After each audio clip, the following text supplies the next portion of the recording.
Hello, everyone. Welcome to the AFD Tech Talks, um, which is starting now, and it will take about 1 hour, 50 minutes with some bit of conversations around how do we advance the responsible adoption of technology for sustainable development. That is the essence of the AFD Tech Talks. In today's edition, we will be looking at internet governance and how do we effectively engage stakeholders on the global level. The talk today will be in French by our speaker by popular request. So it will be in French, and obviously we will have the English slides sent to all participants. And so I'll just quickly switch to French and then I'll come back to English, obviously. Donc aujourd'hui, les conférences Tech Talks AFD, c'est sur les gouvernances de l'Internet, comment impliquer efficacement les parties prenantes à l'échelle mondiale. Donc, comment on peut avoir une gouvernance Internet plus responsable, plus avec les diversités et aussi toutes les choses qui viennent avec sur ce sujet. So as part, I'm speaking French and English. So as part of the housekeeping, we do have a chat button. So we do have a chat button that we welcome everybody to leverage on that and use the chat button to ask your questions. We also have your question button that you can ask your questions. So feel free to drop in your questions even as the presentation goes on, right? So don't be shy. Just drop in your questions or suggestions that will make this particular conversation much more impactful and beneficial. So that is it. I will switch to French just to give a bit of the housekeeping. Donc, en français, merci d'utiliser les boutons des chats et aussi les questions en bas à droite pour poser vos questions. Il faut son libre pour poser toutes les questions qui ont lien avec ce sujet ou peut-être en plus. Et j'attends vos questions. Et pour l'instant, vous pouvez même mettre un petit hi, je me connecte à Burkina Faso, ou hi, je me connecte à tel endroit. Donc, sentez libre pour utiliser les boutons du chat. Je vous laisse avec Claire pour prendre la suite de la discussion aujourd'hui. Merci. Merci Peter. Je suis Claire et je suis ravie de vous faire une courte présentation de notre intervenant. Donc aujourd'hui, on va accueillir Karim Atoumani Mohamed. Donc, merci beaucoup Karim d'être avec nous aujourd'hui. Donc Karim est d'une part responsable de la gestion de projets et de la réglementation et d'autre part responsable de HSE, donc Santé, Sécurité, Environnement, à Télécom Comores, qui est une filiale du groupe Axian. Donc voilà, il participe au développement du secteur d'éthique aux Comores depuis maintenant plus de 10 ans quand même, et en particulier autour de la libéralisation effective du secteur d'éthique. Et notamment par rapport à ça, son projet de recherche de master a été utilisé comme base de cadre réglementaire et qui a conduit à la première loi sur l'éthique aux Comores. Voilà, ce n'est pas rien. Par ailleurs, qu'est-ce que je pourrais dire? Il a représenté les Comores aussi dans diverses institutions internationales et régionales. Donc, je peux nommer le COMESA, donc le marché commun de l'Afrique orientale et australe, l'UIT, l'Union internationale des télécommunications. C'était notamment en tant que point focal pour les indicateurs et les statistiques.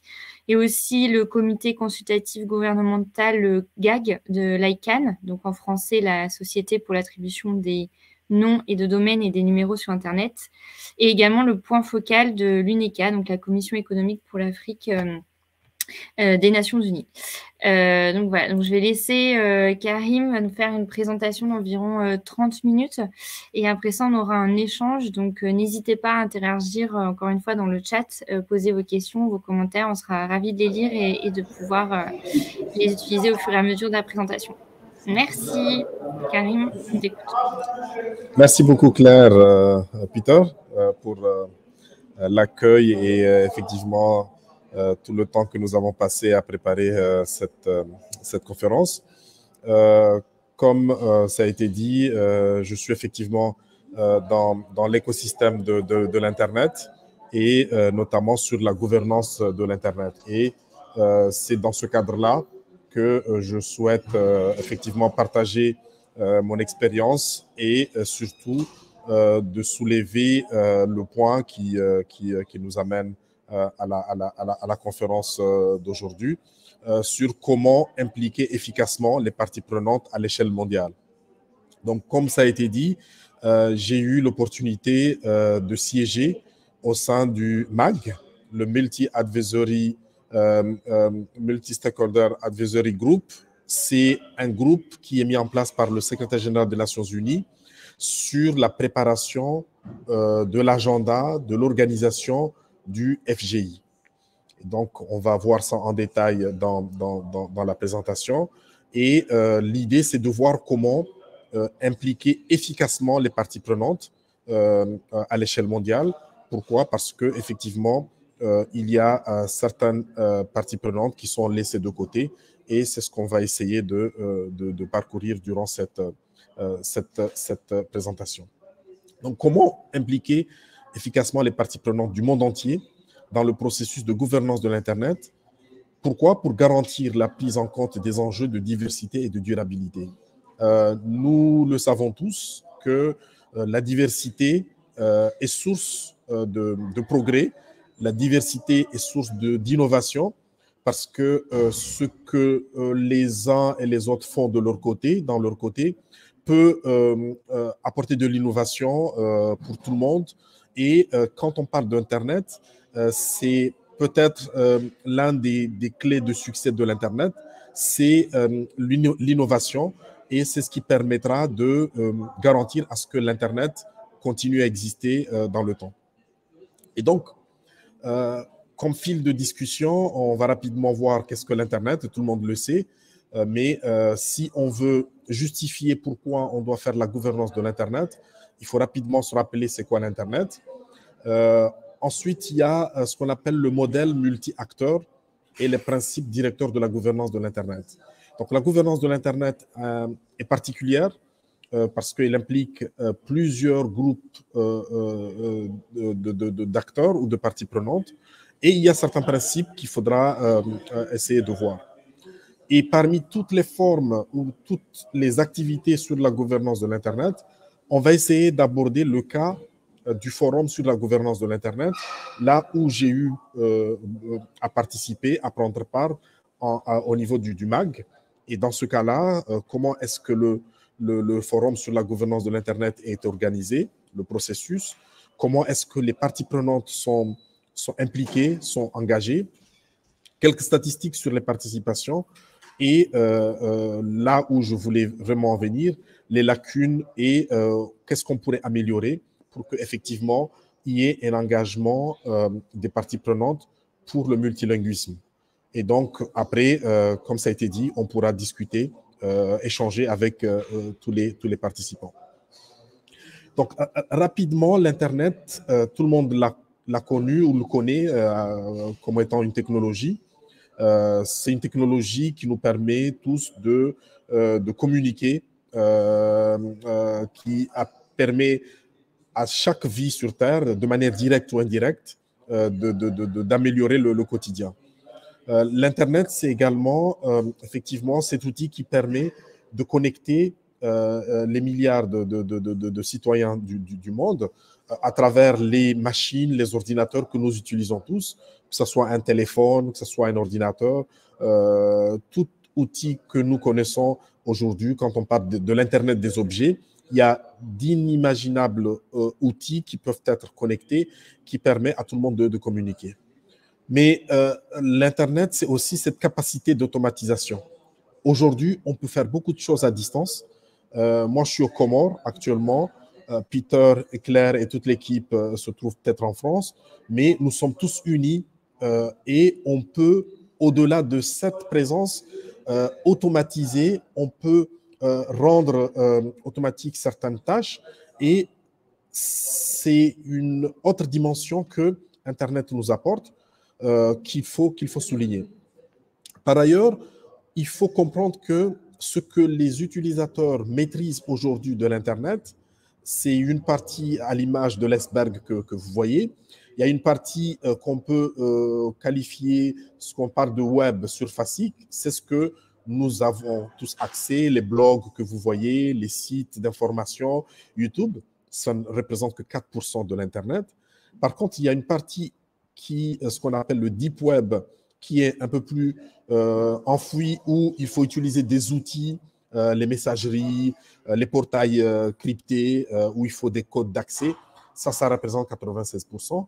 Et il y a une petite infime partie, ce qu'on appelle le dark web, où il y a des trafics. Là-bas, on peut vendre tout ce qu'on veut. On peut faire des trafics de tout genre. Et comme vous le voyez, sur 1% qui apporte ou qui est le cœur de la cybercriminalité peut mettre en péril tous les avantages et tout ce que nous connaissons de mieux sur Internet. En résumé, on a connu tous l'Internet à travers les nouvelles technologies. Je ne sais pas si vous vous rappelez, on parlait des NGN, les Next Generation Network, on parlait des NTIC, les nouvelles technologies de l'information et de la communication, il y a 5-10 ans. Ben là, on y est. Aujourd'hui, l'Internet, ce qu'il était avant, réservé aux scientifiques, si on revient sur la genèse de l'Internet, c'était le département américain de la défense qui avait besoin d'un outil de communication pour pouvoir avoir un avantage sur la guerre. Il fallait maîtriser des outils pour pouvoir utiliser Internet et les usages étaient restreints. On est arrivé après à un niveau où Internet est considéré comme un secteur d'activité, un catalyseur économique. Pourquoi? Parce que Internet est au cœur de tout ce qui est développement.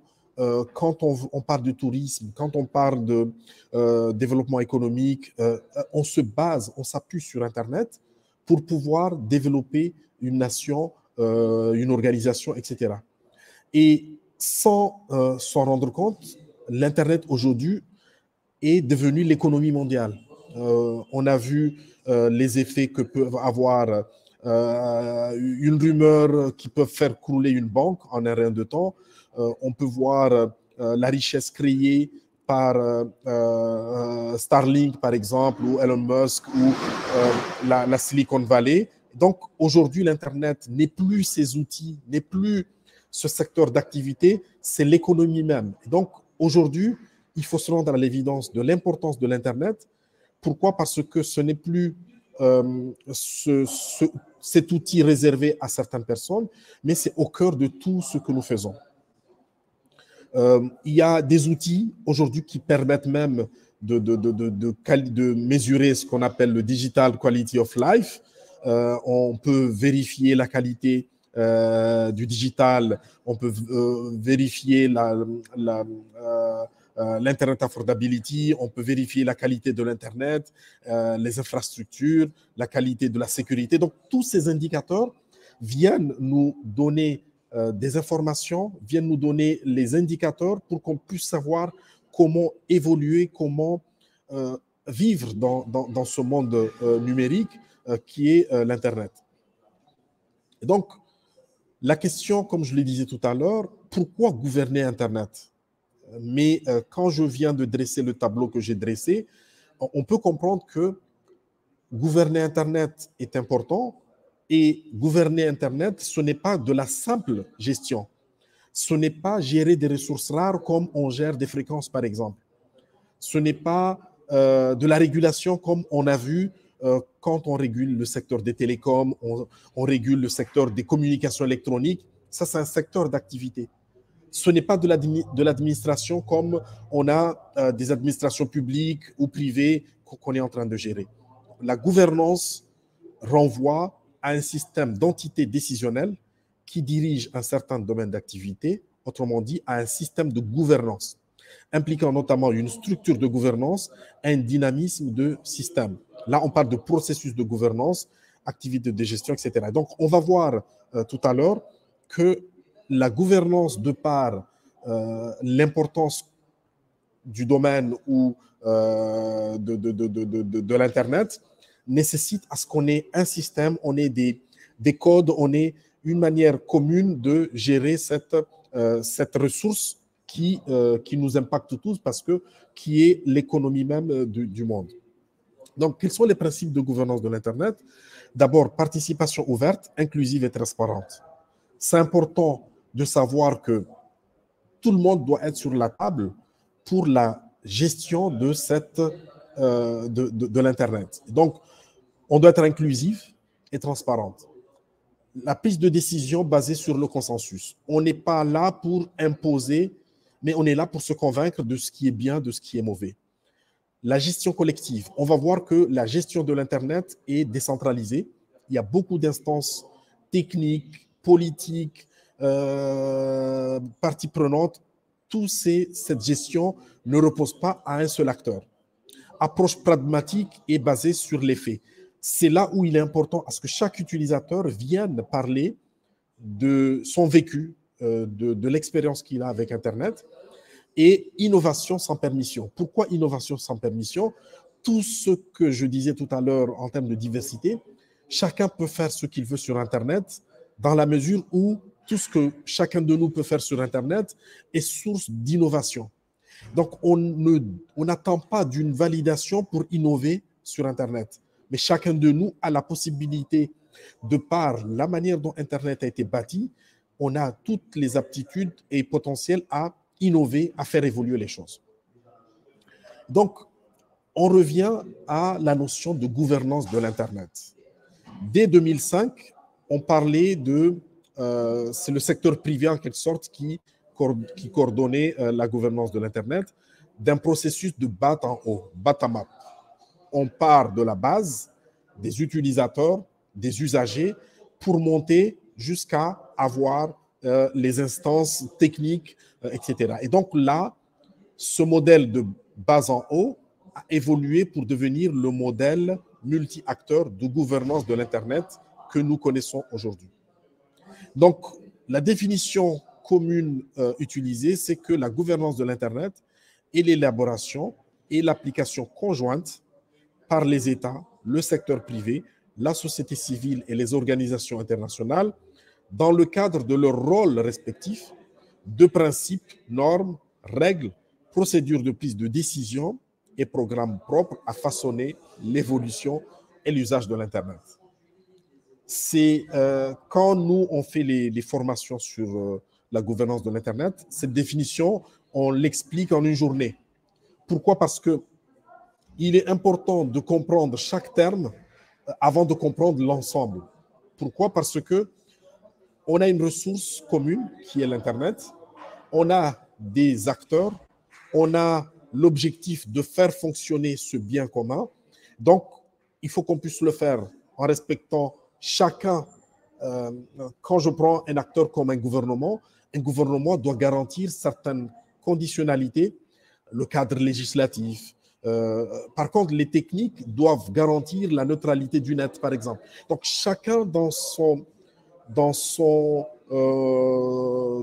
état ou dans son domaine doit garantir certaines fonctionnalités pour que ensemble on puisse gouverner Internet.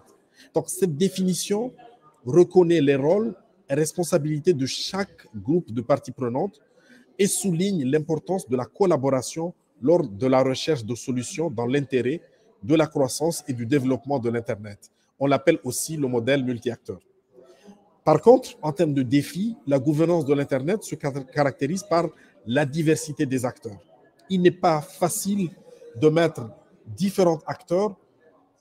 Les représentants du gouvernement croient qu'ils viennent dans les réunions en tant que gouvernement. Ils doivent venir dicter. Or que quand on regarde la définition, le gouvernement ne vient pas dicter aux autres ce qu'ils ont à faire. Le gouvernement vient parler des difficultés qu'il y a, par exemple, en tant qu'État, de garantir les libertés des individus, par exemple. Donc, il faut qu'ensemble, on puisse arriver à gérer ces défis et faire en sorte qu'une collaboration efficace dans ce contexte doit surmonter un certain nombre d'obstacles. Et donc, il faut qu'on arrive à nous entendre pour qu'on puisse faire cette gouvernance ensemble.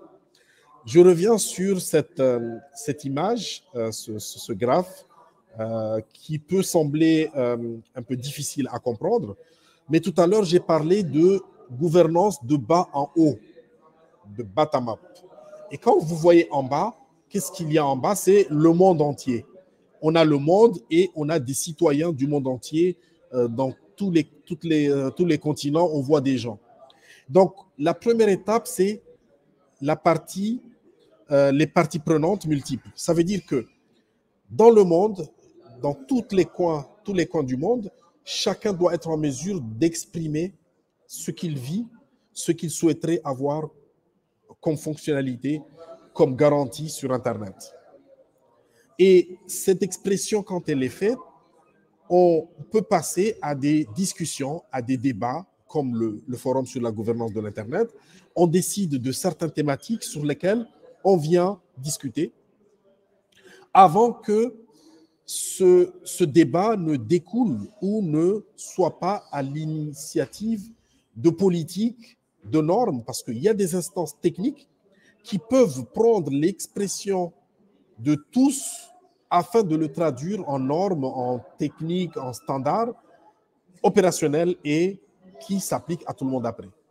Donc c'est là où il est important de se dire que la gouvernance de l'Internet doit être inclusive. Pourquoi? Parce que si on exclut une partie des citoyens du monde dans cette gouvernance, de par l'importance de cet Internet sur la vie de nous tous, on peut passer à côté d'une certaine réalité et du coup, on peut même aller jusqu'à élaborer des normes qui s'appliqueront à tout le monde, mais qui n'ont pas été mises en place, débattues par tout le monde. Donc, si vous regardez à côté, vous pouvez voir les différentes instances ou les différentes formes de gouvernance de l'Internet, que ce soit technique, que ce soit ouvert. Là, si je prends par exemple l'ICANN, si vous voyez, il y a un C, il y a la communauté, il y a des... attendez, parce que je ne vois pas, il y a le slide qui cache, mais vous voyez la légende en bas. Chaque forme de gouvernance, on voit également quels sont les domaines concernés. Et le cas que nous allons traiter là, c'est IGF. IGF, il y a quoi? Il y a du conseil, il y a du engagement communautaire et il y a le PC politique. C'est que le forum sur la gouvernance de l'Internet influe sur la politique qui régissent l'Internet. Et donc, c'est d'où mon indignation de voir comment est-ce qu'on peut faire en sorte que tout le monde puisse être impliqué sur la gouvernance de l'Internet. Donc, le forum sur la gouvernance de l'Internet, IGF en anglais, a été créé selon les directives établies par l'agenda de Tunis lors du sommet mondial sur la société de l'information en 2005. Il est convenu que ce nouveau forum aura pour but d'engager les multiples parties prenantes dans un dialogue sur la gouvernance de l'Internet. La direction et le financement de l'organisation sont sous la tutelle des Nations Unies, mais elle n'est pas destinée à avoir de fonction de contrôle ni ne remplacerait les mécanismes, institutions ou organisations déjà existants, faisant ainsi du forum un mécanisme neutre. Donc, il est important de comprendre que le forum sur la gouvernance de l'Internet est une action, c'est une activité sous l'égide des Nations Unies. Et surtout, de ce fait, il est inconcevable de découvrir ce que nous allons parler tout à l'heure sur les lacunes constatées au niveau des langues, au niveau du processus où tout est fait en anglais. Donc, il faut qu'on arrive à... je reviens sur ce slide où le secrétaire général des Nations Unies a créé ce qu'on appelle le groupe consultatif multipartite, et c'est ce groupe-là qui prépare l'agenda, qui pilote le processus d'organisation de l'IGF. Son objectif est de conseiller le SG des Nations Unies sur le programme et le calendrier des réunions du Forum sur la gouvernance de l'Internet. Donc, le MAG est composé de 55 membres issus des gouvernements, du secteur privé et de la société civile, y compris des représentants des communautés académiques et techniques. Et donc, vous voyez, le secrétaire général des Nations Unies reprend la définition pour prendre des parties prenantes de tous bords pour constituer une équipe de 55 personnes qui doivent travailler sur l'organisation du Forum sur la gouvernance de l'Internet. En outre, des représentants des anciens pays hôtes, tous les pays qui ont organisé un FGI sont membres observateurs, participent dans les travaux du MAG.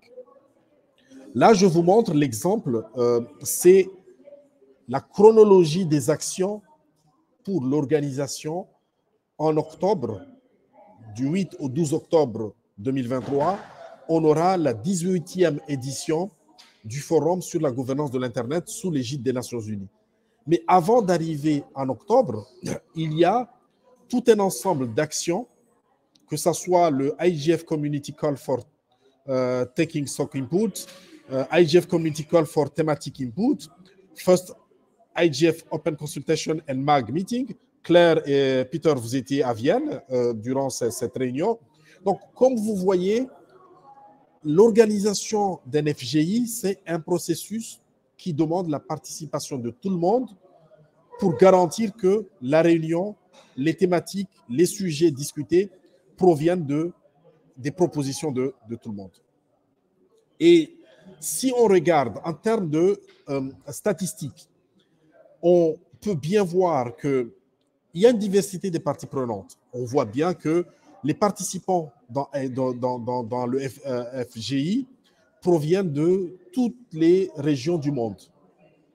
Et donc, il y a une diversité géographique, culturelle. Naturellement, s'il y a des gens de l'Amérique du Sud qui viennent dans l'IGF, ils viennent avec leur culture, avec leur identité. Diversité économique, toutes les économies sont représentées. Diversité thématique et des sessions, il y a différentes sessions. On a jusqu'à 250 sessions en une semaine, pour vous dire le rythme. Par contre, quand vous regardez dans toutes ces statistiques, vous ne verrez aucune information sur la diversité linguistique. D'où la problématique.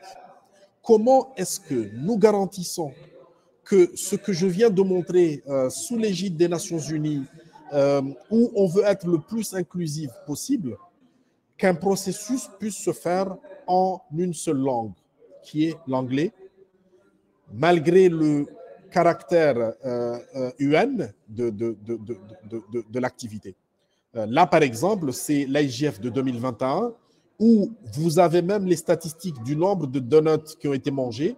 12 000 donuts ont été mangés durant le IGF, mais vous ne verrez pas combien de sessions ont été tenues en arabe, combien de sessions ont été tenues en chinois ou en français. Et c'est là où la réflexion arrive, parce que s'il n'y a pas de statistiques, ça veut dire que tout se fait en anglais. C'est que même dans le processus, pour l'avoir vécu, j'ai siégé au sein du MAG pendant 3 ans, tout se fait en anglais.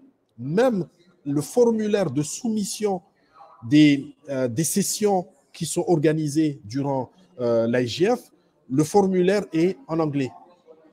Or que, quand vous allez dans le site du MAG, de l'IGF, vous allez voir qu'il y a un onglet multilinguisme, mais on invite les particuliers à faire bénévolement de la traduction, de l'interprétation, de la traduction de documents. Et j'estime qu'il y a peut-être mieux à faire. On peut faire mieux en se donnant les moyens. En interne, on avait eu des groupes de travail dont les liens sont là, où on a produit des documents, on a alerté sur le fait que quand on fait un processus sur 12 mois, où on fait des activités dans une seule langue, de facto, on exclut certaines catégorie de personnes qui ne s'identifient pas en quelque sorte sur le processus et que, in fine, ne verront peut-être pas l'utilité de venir même dans la réunion. Les gens qui viendront dans la réunion en fin d'année, c'est des gens qui maîtrisent l'anglais. Du coup, on perd en diversité. Moi, l'exemple le plus frappant en termes d'apport de la diversité, c'est le M-Pesa. On connaît tous le mobile money, le mobile banking aujourd'hui, mais c'est l'idée d'utiliser le téléphone pour faire des paiements vient du Kenya. Pourquoi? Parce que ça répondait à un besoin local. Maintenant, nous tous, nous utilisons le mobile banking, le mobile money, mais c'est une innovation qui est venue, qui est apportée par un pays africain qui l'a propulsé au niveau mondial. Donc, pour vous dire qu'on est sûrement en train de passer à côté de beaucoup de choses positives du fait qu'on ne se donne pas les moyens de faire en sorte que tous les citoyens puissent participer sur le processus et de manière effective durant le forum sur la gouvernance de l'Internet. Donc, qu'est-ce que je propose? En termes de sensibilisation, je crois qu'on se doit de se donner les moyens vis-à-vis d'un processus des Nations Unies. Au moins les 6 langues des Nations Unies devraient être utilisées durant le processus. Je m'explique. Quand quelqu'un va soumettre une proposition d'atelier durant l'IGF, il devrait être en mesure de le soumettre en français. Je ne sais pas, mais est-ce que vous vous rendez compte que durant le Covid, parce qu'on était en pleine pandémie, on a dû réinventer les outils de communication. On a eu Zoom, on a eu tout un pléthore d'outils. Donc, j'estime que si on accepte qu'il y a un problème, on accepte qu'il y a une problématique, on se donnera les moyens. Peter, tu es expert en intelligence artificielle.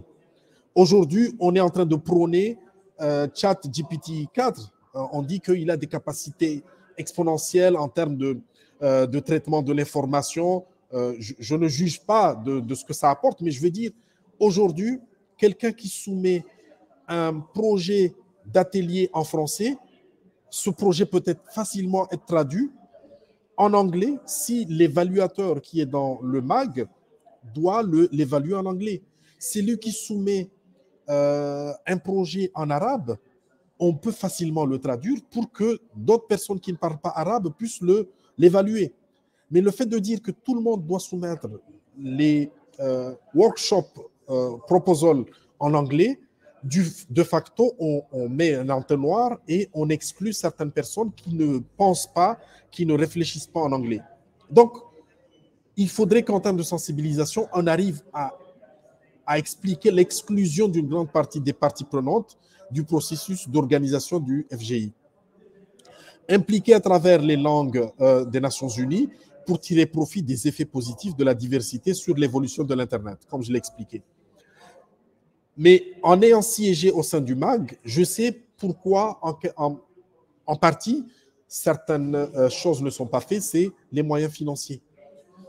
J'estime que s'il y a un effort à faire, par exemple, mobiliser les instances, institutions pour contribuer sur des programmes de diversité linguistique, accompagner le processus d'organisation du FGI, notamment sur l'appel aux sessions, évaluation des sessions, accompagner, stimuler l'innovation sur les outils de traduction et d'interprétation en simultané. Là, il y a un domaine sur lequel on peut proposer, on peut innover. Pourquoi? Parce que le fait de ne pas reconnaître la problématique, le problème ne se pose pas. Du coup, on n'essaie pas de trouver une solution. Encore une fois, on est en train de passer à côté de quelque chose. Et donc, enfin, c'est en termes de renforcement de capacité. Nous devons, dans tous les continents, dans tous les pays, continuer à former les gens, les acteurs sur la gouvernance de l'Internet pour que les gens d'eux-mêmes, même si on ne les implique pas, puissent s'impliquer et que plus de voix puissent contribuer à améliorer ou à faire évoluer les choses. Voilà, en quelque sorte, le coup de gueule que j'avais à faire, c'est ma manière à moi de voir comment on peut tous améliorer le processus d'organisation d'un forum sur la gouvernance de l'Internet. Comme vous l'avez vu, il y a beaucoup d'activités sur la gouvernance de l'Internet. Là, je n'ai pris qu'une seule activité, mais il en existe beaucoup. Il y en a plus qui sont techniques, plus qui sont politiques. Mais voilà, c'est la même réalité. Et donc, voilà rapidement ce que j'avais à partager. Et on est là pour en discuter s'il y a des commentaires, des propositions, des partages d'expériences. On est là pour ça. Merci. Merci beaucoup, Karim. Moi, d'abord, j'ai une première question. Alors, elle va peut-être être un peu provocatrice, mais c'est pour aussi amener la réflexion un peu plus loin. Donc là, on s'est pas mal concentré sur l'IGF au niveau monde, mais du coup, il existe aussi les IGF au niveau national et au niveau régional. Et du coup, est-ce que ça serait pas ce modèle de, on va dire, de gouvernance un peu plus ce que j'appellerais décentralisé, qui serait plus inclusif? Parce que par exemple, on pourrait se dire que l'IGF au niveau de l'Amérique du Sud latine va parler espagnol en ce cas-là, et ils vont pouvoir aborder des problématiques vraiment spécifiques à leur zone, ou alors l'IGF Afrique pourrait être francophone, etc. Donc, est-ce que ça serait pas plutôt ça, entre guillemets, l'avenir de la gouvernance d'Internet, que ça soit bottom-up, mais aussi décentralisé selon les spécificités de chaque région? C'est une très bonne question, Claire. En effet, actuellement, on a ce qu'on appelle les National and Regional Initiatives. Effectivement, dans les pays, on a les IGF nationales. Au niveau régional, on a des IGF régionales. Et si on essaie de faire la liaison entre ce qui se fait à la base de l'IGF global, c'est là où je me dis qu'il peut y avoir une cassure. Pourquoi? Parce que, effectivement, la genèse ou la finalité d'organiser un IGF global, c'est une terminaison, c'est un aboutissement de toutes les initiatives locales bottom-up qui se finalisent par un IGF mondial. Donc, quand les gens ont discuté en local, en langue française par exemple, ils ont des thématiques, ils ont des problématiques. Je ne voudrais pas qu'on oblige ces gens-là à soumettre leurs problématiques en anglais. On peut se dire, oui, chacun doit aller dans Google Translator, il traduit et il met. Mais il faut comprendre que chaque langue vient avec des spécificités. Ça peut exprimer des choses qu'on perd en traduisant. Donc, il faudrait que effectivement les initiatives locales et régionales qui existent aujourd'hui puissent avoir un bon écho, parce que au niveau du forum sur la gouvernance de l'Internet au niveau mondial, c'est là où tous les acteurs, si vous vous souvenez du schéma que j'ai montré, c'est là où tous les acteurs viennent débattre.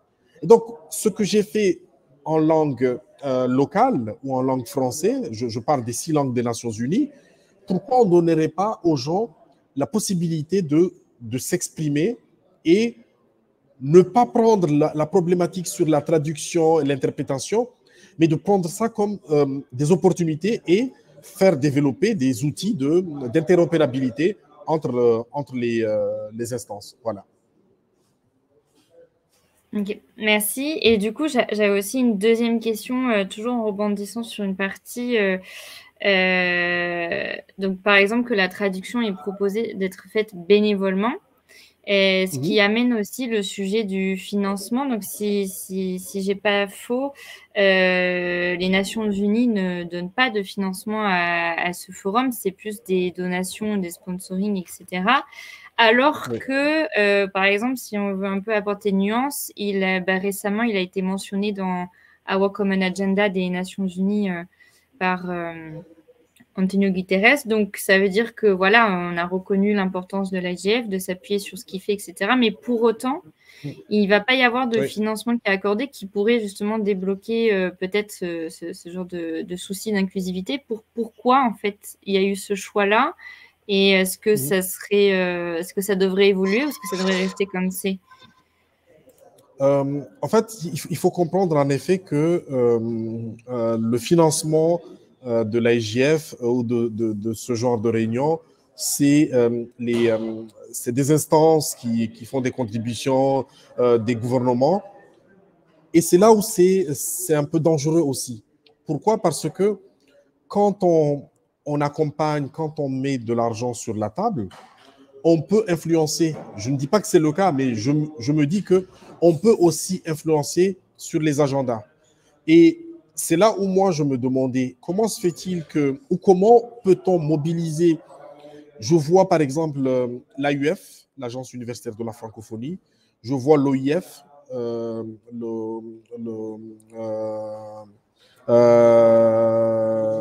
OIF, c'est le O, c'est quoi? Organisation internationale de la francophonie.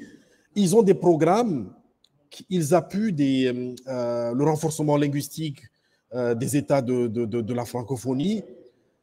Aujourd'hui, les langues sont des instruments économiques, sont des instruments pour le développement.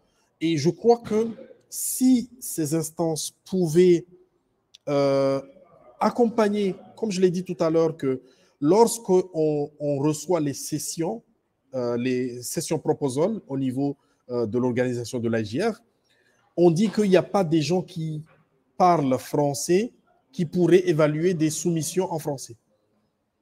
Et donc, on peut contourner la problématique en disant, acceptons qu'il y ait des propositions en français et on a un outil qui est fiable, qui peut traduire par exemple du français à l'anglais selon la langue que maîtrise l'évaluateur. Ça, c'est un exemple. Mais aujourd'hui, on voit qu'il y a un développement de ces outils de traduction ou d'interprétation qui font qu'il y a des possibilités qu'on n'exploite pas.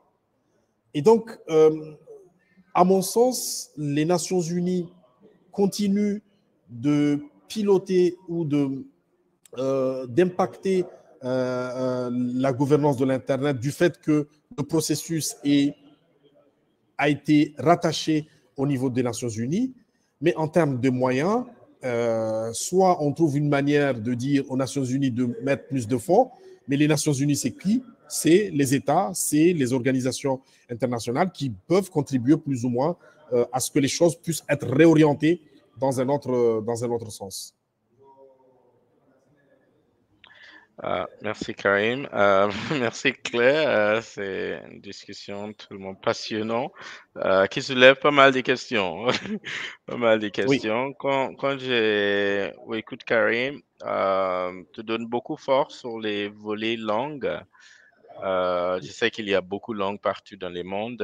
Par exemple, si on prend en Afrique, il y a, je ne sais pas combien, plus de 2000 langues partout. Oui.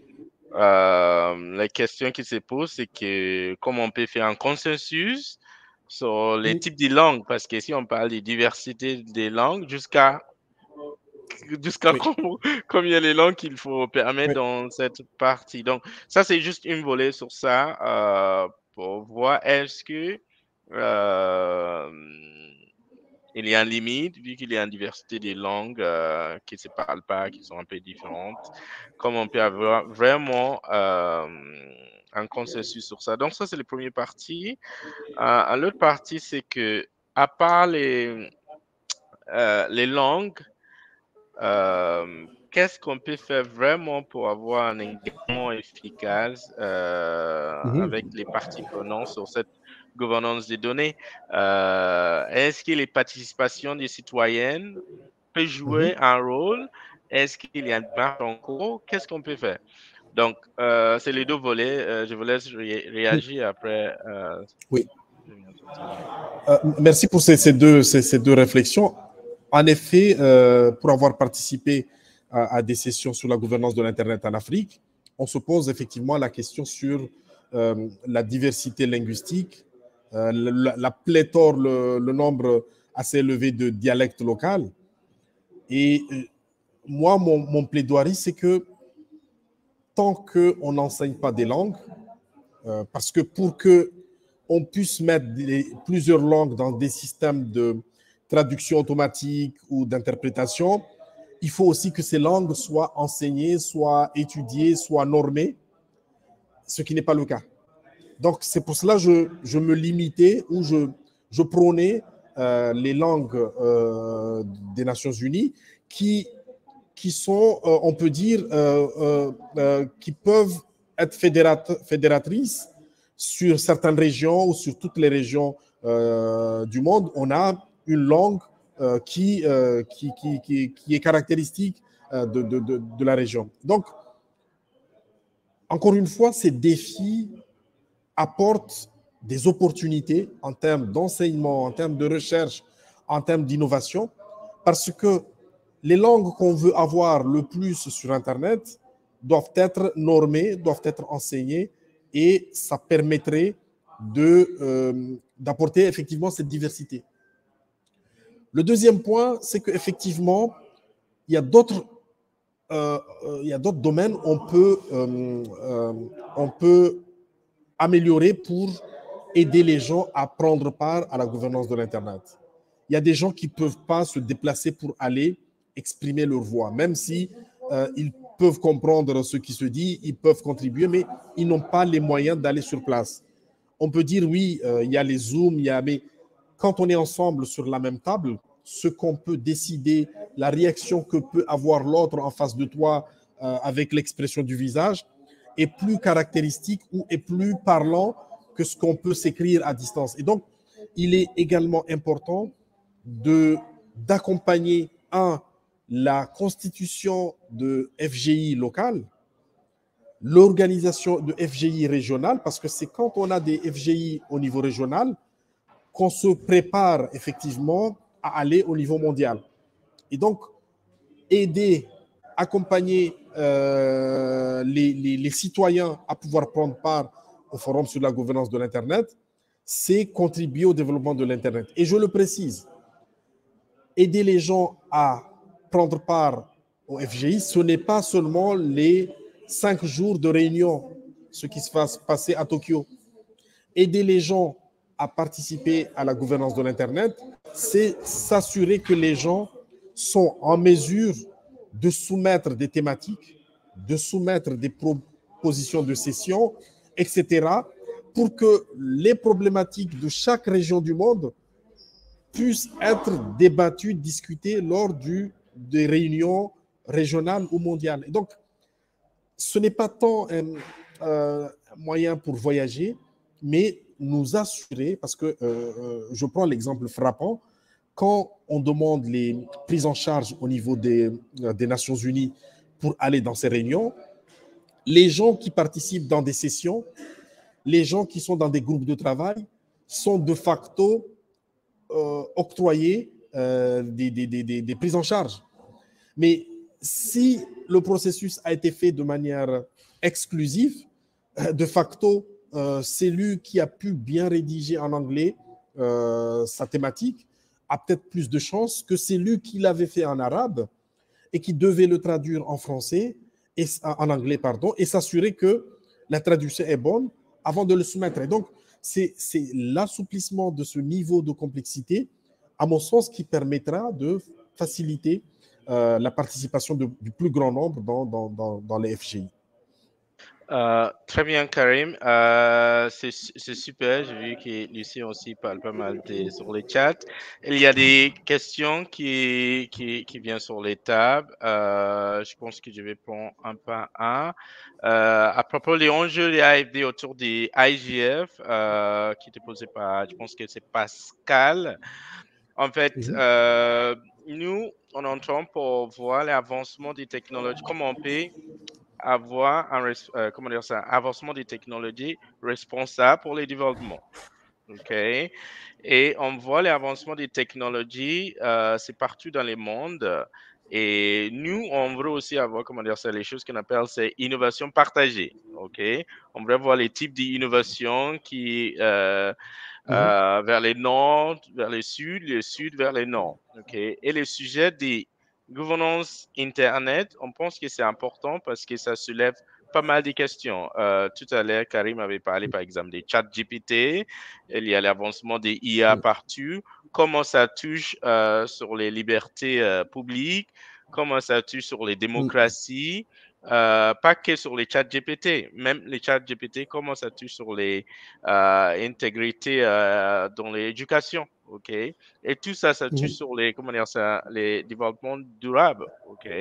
Donc, les thématiques qui avaient sorti pour les prochaines IGF à Genève, qu'on avait su, c'est qu'il y a les sujets autour des technologies émergentes, il y a les gouvernances des données, il y a aussi human rights, je ne sais pas comment dire ça en français, il y a les droits, c'est ça? Voilà, les droits Les humains, droits il y a humains, les sujets, les voilà, droits de il y a l'homme. les sujets autour des liens sociaux. Et je pense que plupart des pays, pas qu'il y ait des pays du Sud, commencent à poser pas mal de questions autour des gouvernances, de tout ce type d'innovation, technologie partout. Donc, nous, c'est important Elle l'a envoyé à pour Rabat. mieux comprendre tout ce type de sujet et aussi identifier les opportunités d'investissement autour de ça. Il y avait une question que je voulais poser à Karim. C'était plutôt... Ah, voilà, il y avait une question. Juste attends. Voilà, comment, donc Karim, donc ça c'est une question, comment la IGF peut jouer un rôle actif pour éviter que l'État autoritaire brille comment dire, la liberté d'expression et l'innovation sur Oui. l'Internet. Je crois qu'il il faut comprendre, il y a un point qu'il faut préciser sur le rôle de l'IGF ou du FGI. C'est un espace de discussion. C'est ça ce qui est aussi intéressant. C'est un espace de discussion où les gens viennent exposer les réalités et leur vécu. Maintenant, c'est à partir de ces échanges-là que l'on doit pouvoir orienter de manière consensuelle sur comment on va améliorer les choses. Donc, quand on fait un atelier, on peut exposer une problématique, par exemple les droits humains. Aujourd'hui, quand on prend un opérateur, l'opérateur a par exemple obéi au principe de net neutrality, par exemple. L'opérateur, quand on fait véhiculer les trafics Internet, on ne va pas regarder que ce trafic vient de telle personne, je le bloque, ce trafic part de telle couleur, je le bloque, mais nous, on est ouvert, on doit laisser tout le trafic passer. Maintenant, est-ce qu'on doit dire ce qu'on veut sur Internet sans pour autant être redevable du droit, de la réglementation? Non.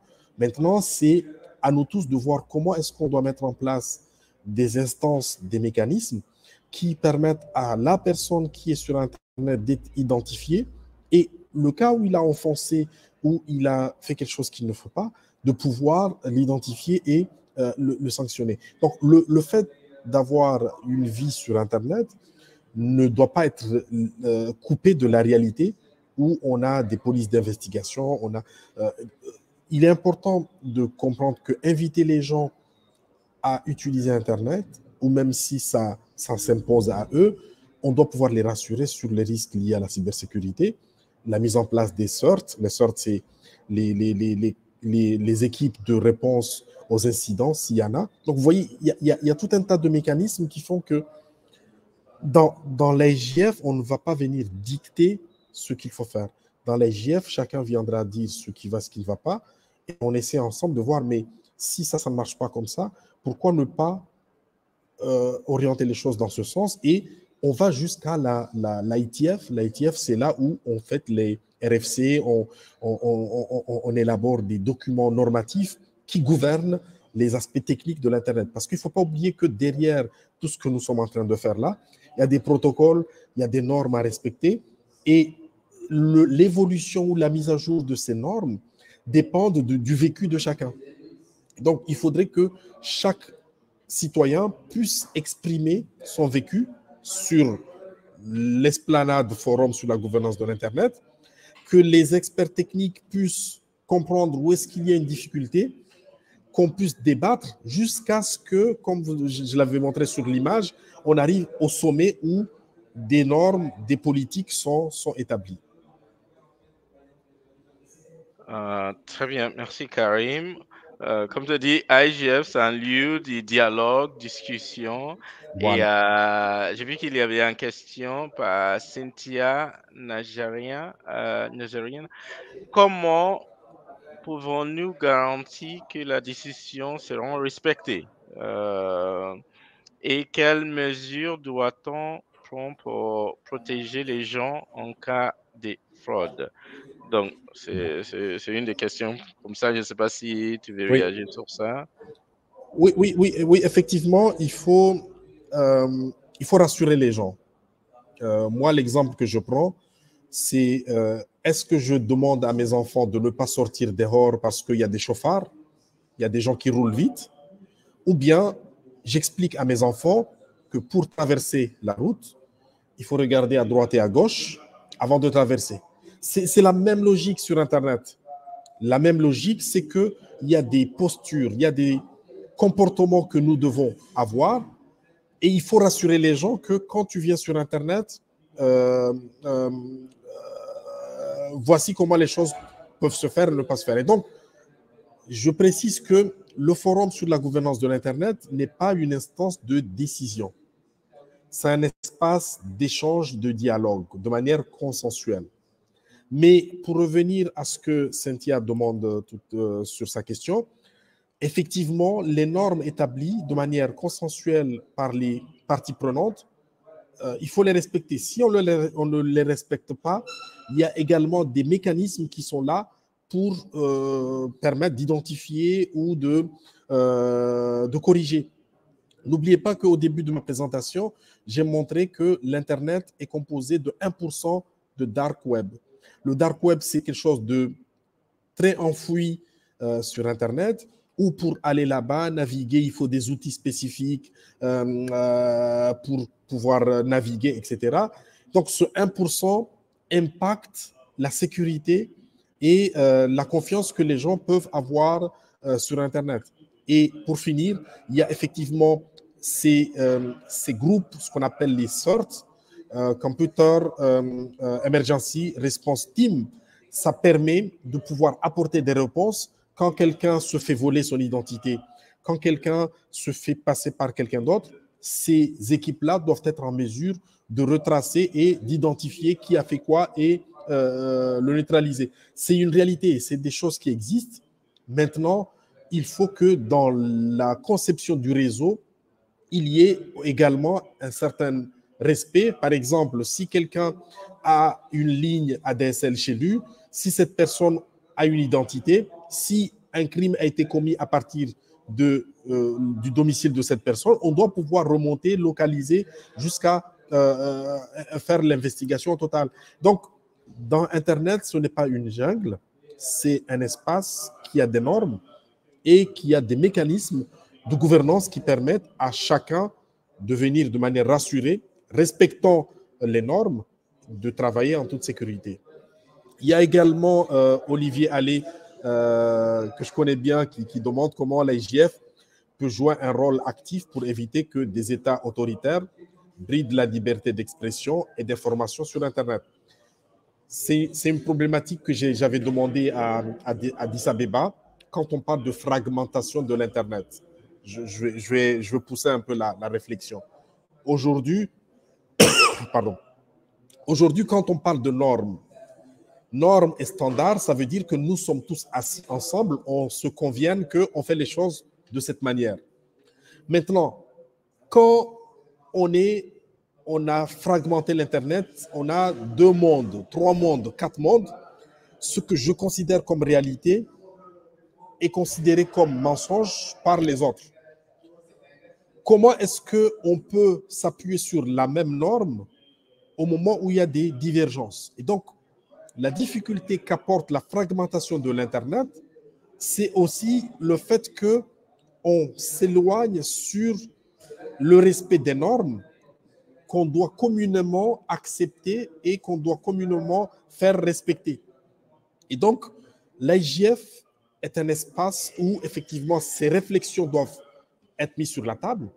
Est-ce qu'on dit que ce que les politiques vont faire ne devrait pas impacter le réseau Internet? On a vu dans des pays en guerre ou en conflit, où on bombarde les infrastructures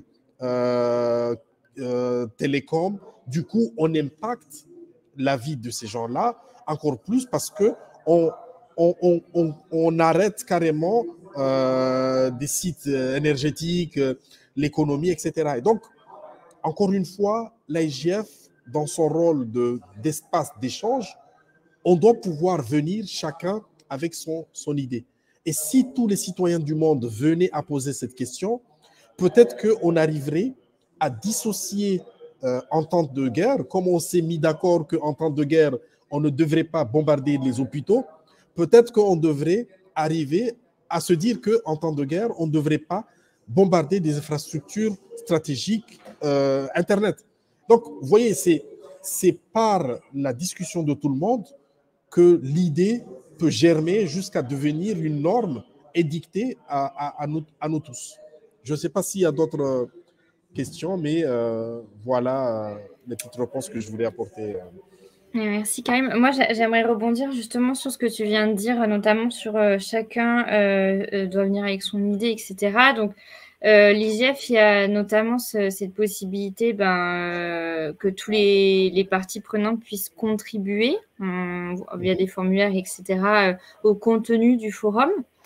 Et alors là, j'appelle à ton expérience au sein du MAG, parce que donc, comme tu l'as dit précédemment avec Peter, on a été à la première réunion du MAG 2023 en vue d'organiser le forum 2023. Et j'étais assez surprise de voir mais peut-être que c'était pas le bon moment, ou voilà, que les contributions qui avaient été faites pour sélectionner les thèmes et les sous-thèmes, etc., du forum de cette année, elles n'avaient pas été tellement consultées. J'avais l'impression que c'était plus une discussion au niveau des membres du MAG et qu'il n'y avait pas eu beaucoup de consultations au niveau des contributions externes. Donc, je ne sais pas si c'est tout le temps le cas parce qu'en fait, ce qui est important peut-être de souligner, c'est que les membres du MAG ne sont pas des membres, entre guillemets, élus qui représentent des personnes. Ça a été des membres qui ont été choisis ou recommandés. Donc, il n'y a pas ce devoir entre guillemets, de répondre à sa communauté, etc. Donc, ça paraît quand même important de pouvoir justement compter sur les contributions externes qui sont faites parce que c'est aussi le rôle du forum. Voilà. Wow, on voit bien que tu as été au premier Open Consultation Meeting. C'est une réunion effectivement ouverte au public. C'est la première réunion publique du MAG dans la préparation du IGF. Effectivement, le MAG travaille avec un secrétariat de fonctionnaires des Nations Unies qui sont mis à la disposition du MAG. Et donc, il y a un IT, il y a le secrétaire Chengetai Massango, il y a une équipe qui est là, qui travaille pour le MAG.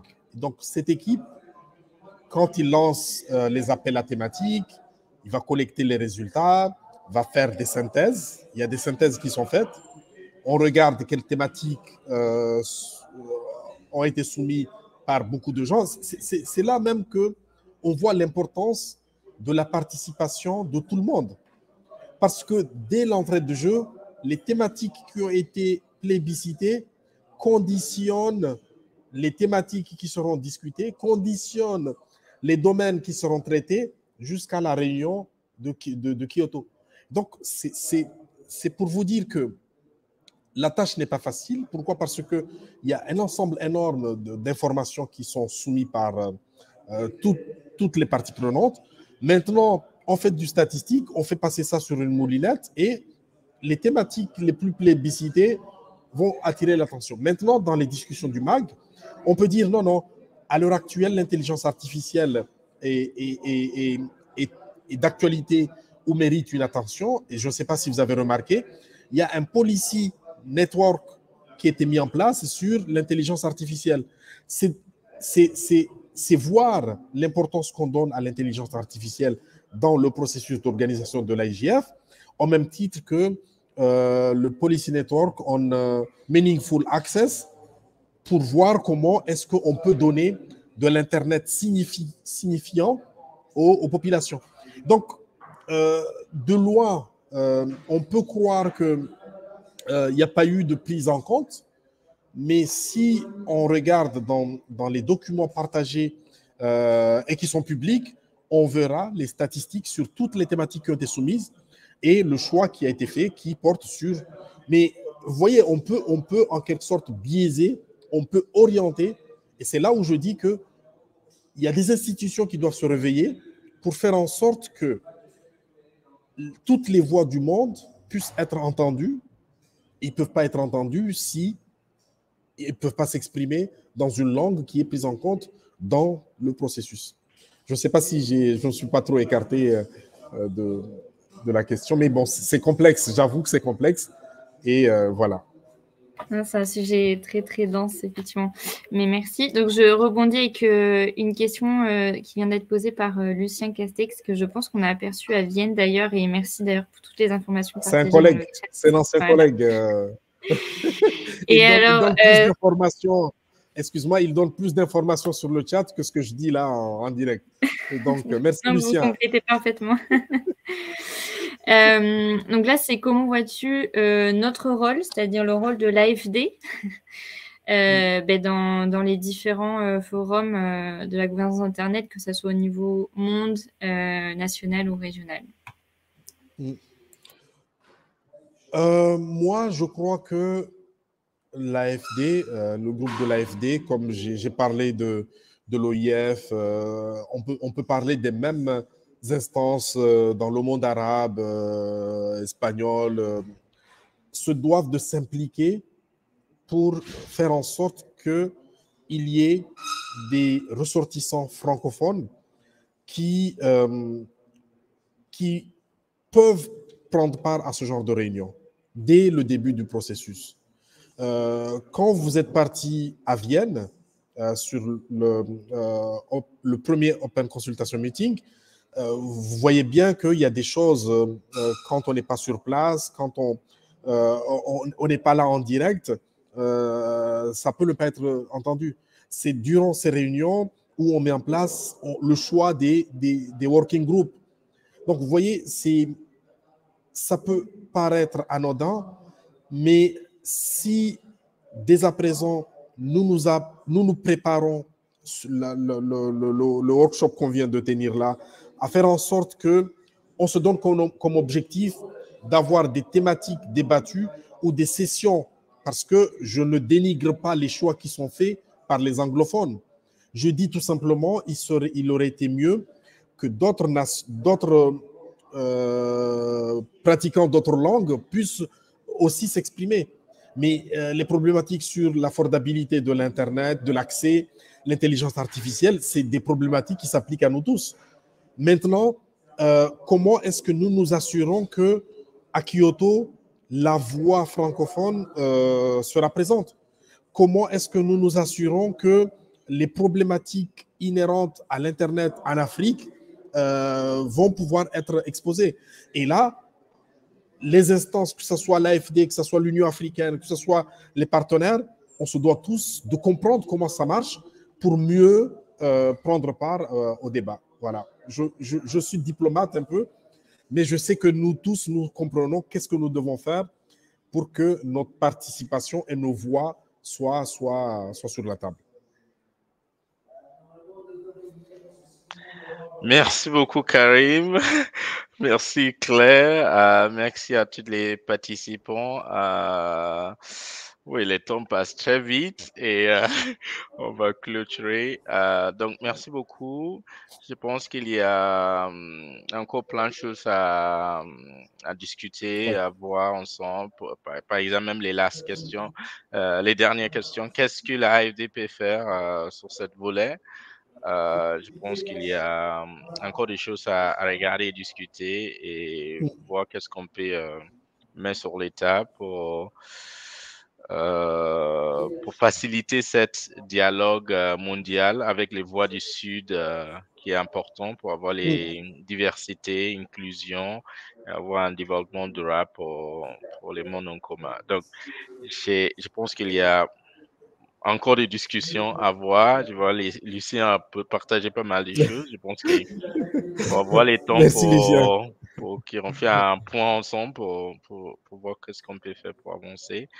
Et tu as raison, pendant les Open Consultations, il y avait pas mal de sujets qui étaient sur les tables, les technologies émergentes, il y a les cybersécurités, il y a les gouvernances des données, il y a les sujets infrastructure, il y avait pas mal de sujets à regarder et les représentatifs des pays du Sud, c'était aussi un sujet important. Et même les high-level panels, comment on peut mieux organiser ça pour avoir une diversité.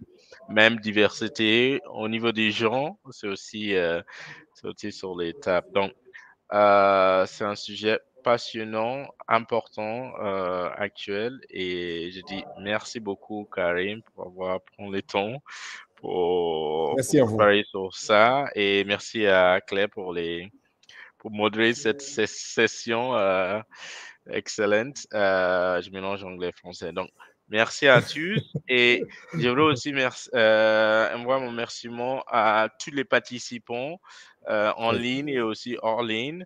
Je voudrais aussi dire merci à nos experts communication et technique en backstage. Il y a Delphine, Constance, il y a aussi Sylvie Auré.